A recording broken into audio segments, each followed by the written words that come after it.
bien. Voilà. Bonsoir à tous, bonsoir à toutes. Bonsoir Alexandre. Merci d'avoir pris part à mon invitation. Bonsoir Bérangère et merci de votre invitation. Voilà. Donc, comme je vous l'ai expliqué, c'est un petit peu égoïste de ma part de vous avoir invité parce que le sujet que vous traitez dans vos livres, Les guérisseurs, c'est un sujet qui me touche énormément. Et voilà, donc c'était vrai que ça m'intéressait de connaître quelqu'un et d'entendre quelqu'un qui parle justement de ce don de guérison et d'expliquer comment ça se fait que vous êtes arrivé à écrire tant de livres. Donc, moi, j'ai celui-là, l'autre, il est dans la voiture parce que je ne l'ai pas totalement fini. Donc, les rencontres avec des guérisseurs remarquables pour expliquer comment vous en êtes arrivé à écrire sur les guérisseurs. Voilà. Eh bien, écoutez, ça a commencé en Colombie. J'avais moi-même des problèmes de santé et j'ai rencontré un médecin qui s'appelle Juan Ospina, à qui j'ai consacré un livre, un chapitre, pardon, et avec un peu de magnétisme, quelques passes de magnétisme, il a opéré en moi une véritable métamorphose, si vous voulez, ce qui fait que c'était tellement étonnant que je l'ai rappelé après que je sois allé le voir 2 fois. Je lui ai posé des questions, je voulais savoir comment ça se passait, enfin, et il m'a dit, écoute, tu n'as qu'à venir et puis tu observes. Voilà. Donc, et, et alors, le vendredi suivant, je suis allé chez lui. Euh, j'ai commencé à lui poser des questions. Il m'a dit, tais-toi. Bon, avant, il m'a passé une blouse blanche. Hein, et puis, il enfile ça. Et je suis devenu son assistant pendant 6 mois parce qu'il avait découvert que moi-même, j'avais un très fort magnétisme. Alors, ce Juan Ospina, ce docteur en médecine de la faculté donc, de Bogota, il avait fait son service militaire. En fait, c'était une sorte de coopération dans des tribus éloignées, si vous voulez, chez les Kogi, puis chez d'autres, enfin dans d'autres, en Amazonie aussi, il est allé dans le Choco. Et il s'est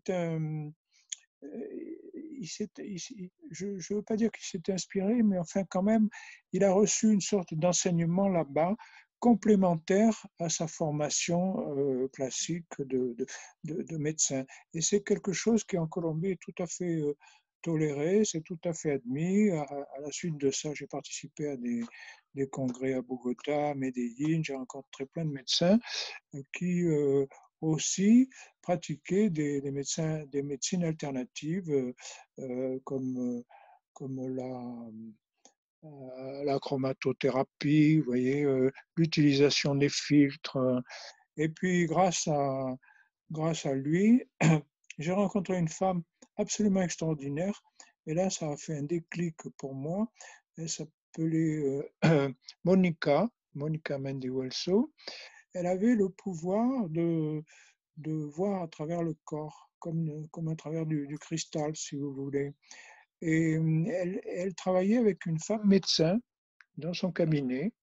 Alors, elle commençait, elle, par scanner la, la personne. Elle était attirée par des endroits, enfin des organes ou des cellules qui posaient certains problèmes. Et elle avait tout de suite l'information. Mais le plus extraordinaire, c'est qu'elle voyait à travers le corps, comme par transparence. Et j'ai trouvé une autre femme guérisseur qui elle, est à Barcelone, euh, elle s'appelle Anna Lombard. Elle est dans un de mes livres aussi, dans Guérisseur et exorcisme de notre temps. Elle est extraordinaire parce qu'elle aussi, elle voit le corps par transparence, vous voyez.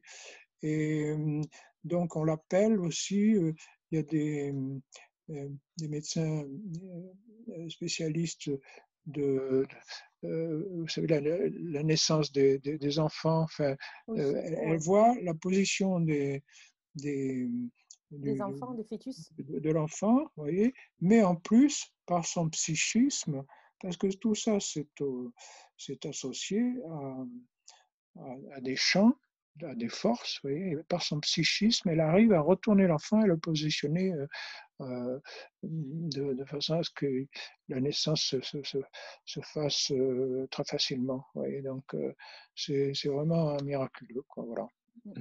Juste, on ne voit pas votre visage, si vous pouviez Ah, oui, oui, d'accord. Oui, oui, redescendre. oui. Voilà, Alors, voilà. donc, le premier livre, c'était Nous sommes tous des guérisseurs, dans lequel j'ai mis un petit peu toutes sortes d'informations que j'ai recueillies en allant dans des congrès, parce que j'ai été tellement sensibilisé par ce qui m'est arrivé en Colombie, que par la suite, donc, j'ai écrit, je me suis renseigné, j'ai trouvé je suis allé dans des congrès à Londres, je suis allé à Moscou aussi, j'ai rencontré des gens tout à fait extraordinaires, et j'ai écrit ce premier livre, Nous sommes tous des guérisseurs. Oui, donc, je vais vous montrer la couverture, je ne sais pas si vous le voyez là. Ah oui, on voit bien, oui. Oui, nous sommes tous guérisseurs. Et alors, et ensuite, donc j'ai été invité au GNOMA, c'est le congrès des guérisseurs en France, oui, et des magnétiseurs. J'ai été invité à présenter ce livre, à en parler, et tout de suite, après, j'allais dire l'entracte, enfin au moment de la pause, plusieurs guérisseurs sont venus me voir et m'ont dit, écoutez, venez me voir, moi je fais ça, ça et ça. Ça. Alors il y en a eu une dizaine qui avaient tous des, euh, des pouvoirs absolument extraordinaires. Il y en a un, par exemple, Patrick Meunier, là, au déjeuner, il prend une petite cuillère et il me dit, regarde, enfin, il nous dit, regarde à table, et il la met dans sa bouche et elle ressort tordue. Il ne l'a pas tordue avec son sang, mais il nous a refait cette expérience quand je suis allé le voir à Valoir, par son psychisme, il arrive à agir sur la matière. Vous voyez. D'accord. Voilà. Alors Ouais. lui aussi, il voit à distance certaines choses, il voit des couleurs, il envoie des couleurs, enfin il traite des gens, étant à Valoir, il a traité des gens qui étaient à Grenoble, par exemple, à distance, et voilà, donc il faut, c'est difficile d'expliquer tout le contenu parce que c'est tellement riche tout ce que m'ont raconté ces Merci. guérisseurs, Ouais. que, alors, donc, j'en ai vu un certain nombre en France, et puis j'avais tellement de témoignages, j'ai téléphoné à mon éditeur, j'ai dit, écoutez, vous savez, ces gens m'ont adopté, enfin, ils m'ont, en quelque sorte, ils ont voulu absolument me donner leur témoignage, tout ça. Si vous voulez, dans la foulée, je vous écris un deuxième bouquin.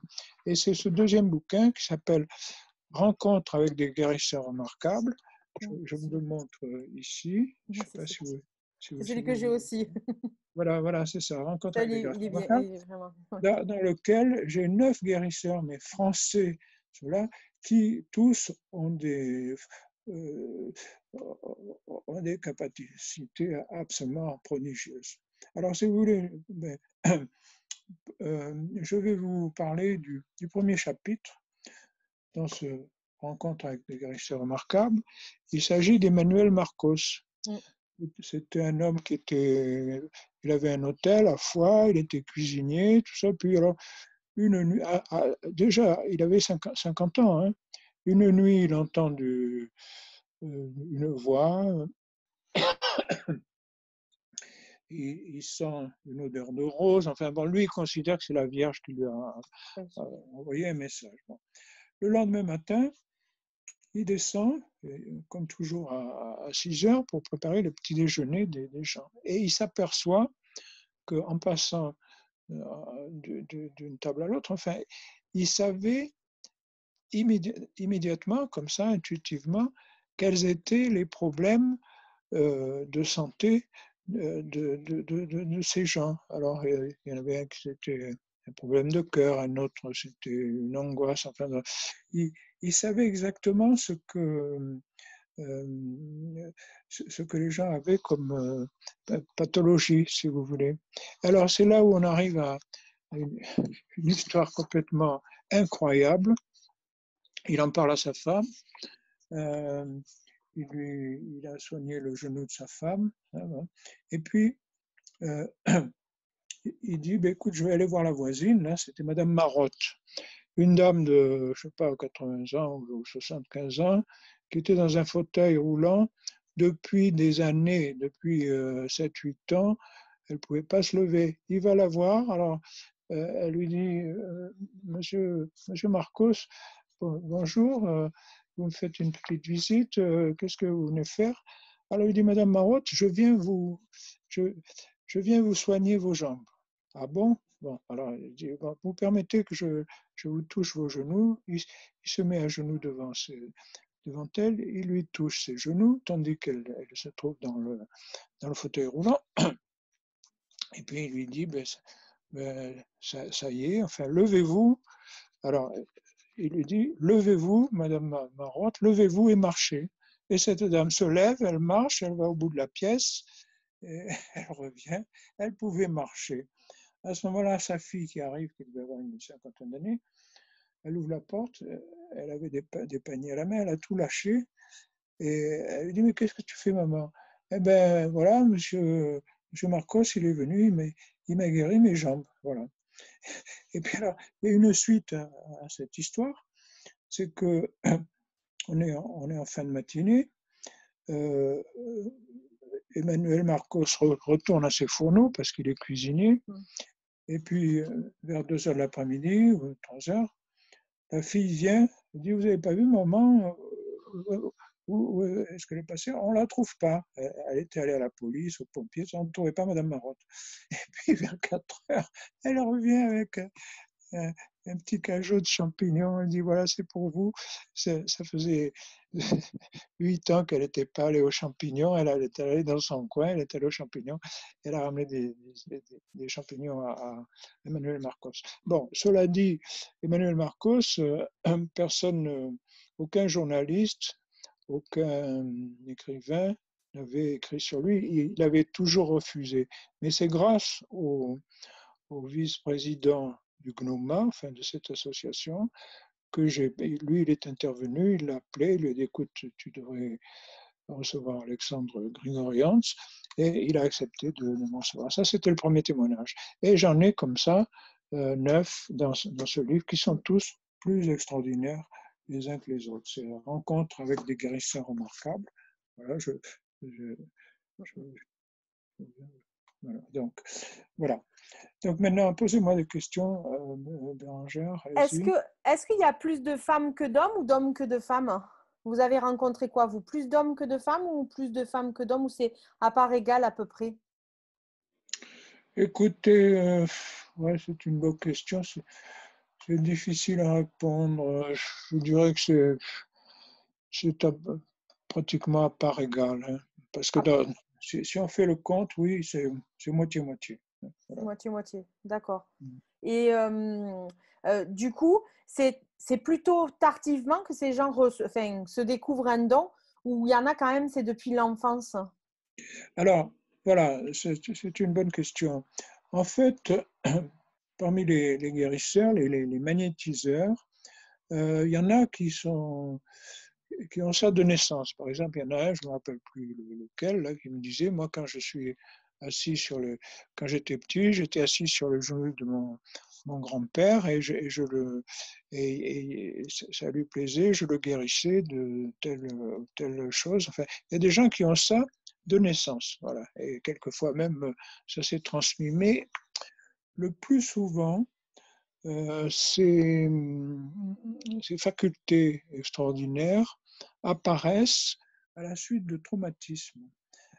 C'est-à-dire, ça peut être une grave maladie, un coma, un accident, la perte d'un être cher, enfin, tous ces traumatismes qui peuvent être physiques ou psychologiques, euh, il semble qu'ils déclenchent, ils ouvrent des canaux dans, dans la personne et des, des dons apparaissent, ouais, qui sont tout à fait étonnants, hein, qui sont, voilà. Donc, c'est pour ça, si vous connaissez euh, un guérisseur, un magnétiseur. Si vous avez la curiosité de lui demander qu'est-ce qu'il a eu comme traumatisme, parce que moi, je commençais toujours mes entretiens par ça.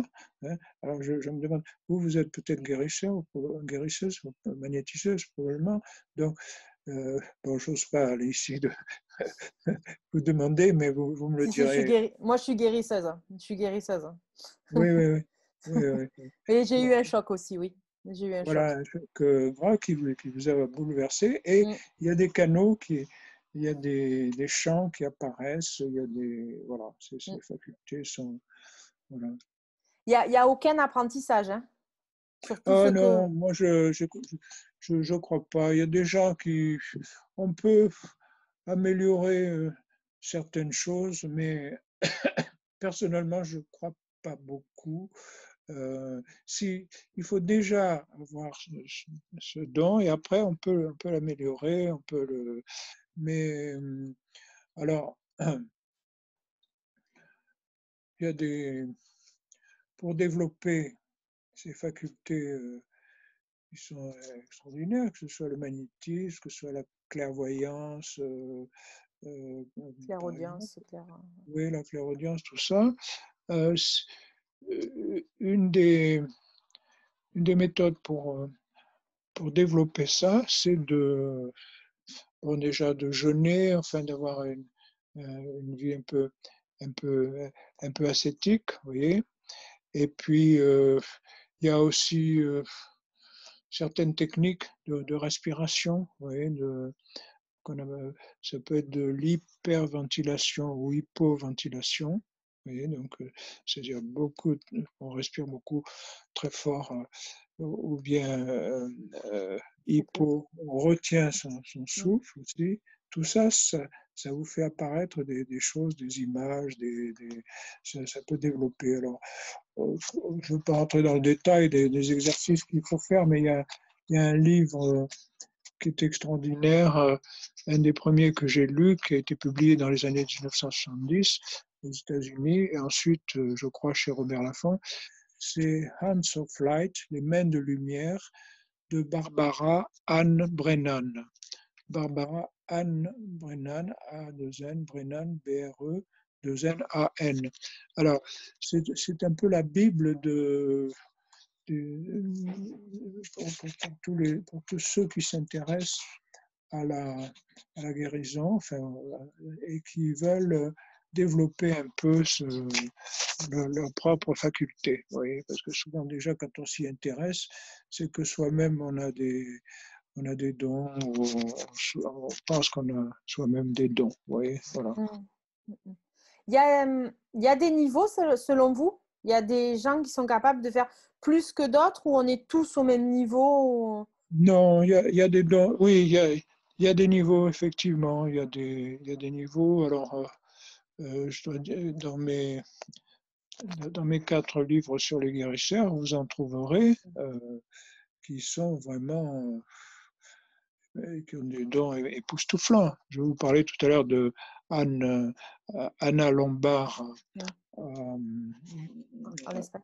à Barcelone, oui, qui, euh, qui est dans ce livre-là, Ouais. Guérisseur et exorcisme de notre temps. Elle est fabuleuse. Bon, je vous ai parlé d'Emmanuel Marcos, mais il y en a plusieurs comme ça et, qui sont extraordinaires. Et alors, ils n'ont pas besoin de faire de publicité. Il faut prendre rendez-vous 3 ou 4 mois à l'avance, tellement ils sont efficaces. Oui, parce que c'est ça, c'est comme les voyantes. Hein, si vous voulez être certain de faire appel à une voyante qui est très douée, ben, c'est le bouche à oreille, c'est sa notoriété. Il ne faut pas aller dans un annuaire ou bien voir des petites annonces, parce qu'il y a plein de gens qui essayent de s'intituler magnétiseur ou Guérisseur, ouais. psychothérapeute. Oui, oui. Il y en a de plus en plus, hein, c'est vrai, qui essayent de se dénommer, enfin, dénommer Oui, comme ça, alors que voilà, c'est un peu compliqué. oui. Vous Euh, soignez quoi, vous, Bérangère? pardon? Vous soignez quoi, vous? C'est les maladies de peau, les maux de tête, c'est Les, pas je, mal du je, tout. oui, je vois à travers le corps, je peux voir à travers le corps, Moi selon ce aussi. que, oui, selon quoi. Ouais. Eh ben J'utilise voilà. les mains, les pendules, j'ai des ressentis, mon corps ressent aussi l'autre personne. Mm. Oui, j'ai des Ah, contacts ouais. défunts si nécessaire, si nécessaire. Voilà, après, j'ai de la médiumnité, mais je ne veux pas m'en servir. Ça me fait pas, ça me plaît pas, ça ne me fait pas vibrer. Par contre, quand Oui, j'impose les mains sur quelqu'un et que j'explique le pourquoi de la maladie, comment ça s'est passé, quel est le facteur émotionnel, là, je vous assure que j'y prends un plaisir oui, bien sûr. Et sans nom. en plus, ça vient tout seul. Ah Parce que oui, ce qu'il faut dire à nos auditeurs, c'est que dans ces moments-là, au moment où vous mettez les mains sur quelqu'un, il n'y a pas de réflexion, ce n'est pas votre raisonnement qui intervient. Vous recevez l'information directement qui vous vient d'une intelligence supérieure, vous voyez, et qui vous guide, et qui vous dit, voilà, qui vous dit, il y a ça, ça. Et quand vous parlez, c'est même pas vous qui parlez, c'est un être supérieur qui parle à travers votre bouche. Vous voyez. C'est ça qui est extraordinaire. Et c'est pour ça que, bon, dans l'histoire, les prophètes ont eu tellement d'influence, parce que ce qu'ils disaient, ils le recevaient directement, et puis c'était vrai. Enfin, je veux dire, la, après, on a pu vérifier que c'était pas des inventions, c'est des élucubrations. Ouais. mm, mm, mm. Le, le souci, enfin, c'est pas un souci pour moi, mais si vous voulez, comme je suis infirmière, moi déjà à la base, et vous, Ah, comme c'est vous, formidable, oui. voilà, Ouais, ouais.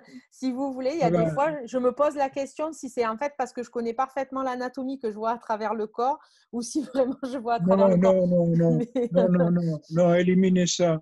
Par d'accord. contre, par contre, le fait que vous soyez infirmière, déjà, si vous avez choisi ce métier, c'est que vous étiez attiré par ça.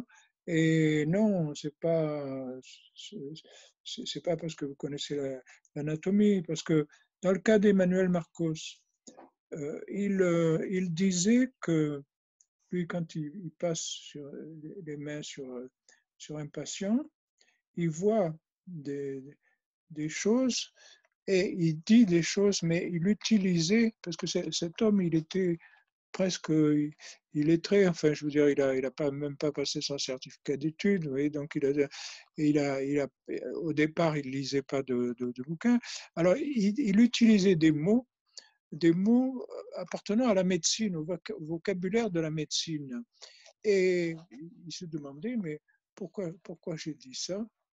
Alors, la personne qui était peut-être un peu plus, enfin, qui était assez évoluée, elle comprenait de quoi il parlait. Et Mhm. il se demandait, mais pourquoi j'ai dit ça? Et ensuite, il allait voir, il allait chercher dans un dictionnaire pour savoir ce mot, ce que ça signifiait. Et ça correspondait exactement à ce qu'il avait vu, mais il utilisait le mot qui lui était soufflé, si vous voulez, on pourrait dire soufflé par un ange ou par une entité supérieure. Et c'est ça qui est extraordinaire. Mm, mm, mm. La question que je me pose aussi, c'est quel avenir on a actuellement? Parce que pour le moment, on est encore un peu défrayé par la médecine, même si des fois, ils viennent nous chercher. Mais avec tout ce qui se passe aussi, où tout le monde se dit guérisseur maintenant, c'est vrai que les gens, ils sont beaucoup dans la confusion. Donc, moi, je me pose souvent la question de quel est notre avenir, quoi, en fait? En tant que Que guérisseur, quoi. guérisseuse, en tant Comment, oui, que... vraiment. Ben, écoutez, j'ai écrit justement, il y a un éditeur qui m'a demandé d'écrire un livre pour mettre en évidence les relations entre les magnétiseurs, les coupeurs de feu et les milieux médicaux. Mm, Et alors, j'ai plusieurs témoignages dans cet ouvrage, les guérisseurs de l'ombre, vous voyez, si je- je vous le montre, oui. euh, où des, des guérisseurs sont appelés par des employés des hôpitaux, pas forcément directement par des médecins ou des chirurgiens, mais par au secrétariat, ils ont la liste de coupeurs de feu, vous voyez, ils ont la liste de magnétiseurs. Vous avez, voilà, alors dans ce livre, je mets en évidence ces relations, de toute façon, vous me demandez quel est l'avenir. L'avenir, tout ça, ça a toujours existé. Donc, c'est comme les phénomènes de voyance, ça ne va pas disparaître du jour au lendemain. C'était utilisé déjà dans l'Antiquité, peut-être même à la préhistoire, j'en sais rien. Mais il y a toujours eu des gens qui étaient capables de, de guérir les autres, de soigner les autres, et qui avaient cette vocation. Et alors, ils étaient aidés par... on dit que ce sont des méthodes qui leur ont été transmises par le père, le grand-père, le grand-oncle, enfin tout ça. Mais en fait, c'est pas ça. C'est tout simplement parce que ces gens savent, quand ils vont dans la campagne, quelle plante va soigner telle maladie. Vous voyez, ils le savent intuitivement. C'est comme si la plante l'appelait et lui disait, tiens, prends-moi ça, avec ça tu vas guérir telle chose. Vous voyez, donc c'est beaucoup plus ça que l'empirisme, si vous voulez. Après, il ne faut pas négliger non plus le fait qu'il y a un certain nombre de plantes, il y a un certain nombre d'herbes qui sont connues dans les campagnes. Mais au départ, c'est pas ça. C'est l'intuition, c'est le message. Ces gens sont branchés sur un disque dur dans lequel il y a tout ce dont ils ont besoin comme information, voyez-vous. Du coup, si vous deviez conseiller quelqu'un pour aller voir un guérisseur, vous conseilleriez le bouche à oreille, c'est ça? Ben, ça dépend dans la région. Il vaut mieux, il faut contacter le GNOMA parce que dans chaque région, vous avez 2 ou 3 guérisseurs ou magnétiseurs dans chaque région de France qui sont passés par ils ont été testés, ils ont été évalués par leurs confrères, vous voyez, et ils sont devenus membres du GNOMA. Et en général, ce sont des gens sérieux, ce sont des gens. Mais le mieux, c'est plutôt le bouche à oreille. Quelqu'un peut s'adresser à vous et demander est-ce que vous ne connaissez pas dans telle région quelqu'un qui pourrait être très efficace pour traiter telle chose. Voilà. Je comprends, oui. Voilà. Oui. Vous avez des projets d'autres livres sur les guérisseurs ou pas? Pas vraiment sur les guérisseurs. Simplement, j'ai un ami médecin qui était passionné par. Il est d'ailleurs dans un de mes bouquins, dans celui-là, Les guérisseurs de l'ombre, qui a fait sa thèse sur les guérisons inexpliquées par la science, les guérisons miraculeuses. Et alors, on a travaillé ensemble. Enfin, il voulait que j'écrive avec lui quelque chose. Alors, il m'a parlé d'un certain nombre de témoignages. Vous voyez, il y en a une dizaine dans le livre. Alors, je suis en train le livre est presque terminé, mais c'est un peu long parce que quand on fait quelque chose à deux, c'est compliqué. Quelquefois, ça bloque un peu parce que moi, j'avais terminé mon texte et puis lui, en relisant, il veut rajouter des trucs. Enfin bon, je suis pas contre, au contraire, c'est enrichi. Mais j'avoue que des fois, je suis un peu paresseux, enfin, j'ai un peu la flemme. Il va sortir ce bouquin, mais pas tout de suite, je crois, peut-être dans un an. Voilà. D'accord. C'est toujours sur les mêmes éditions?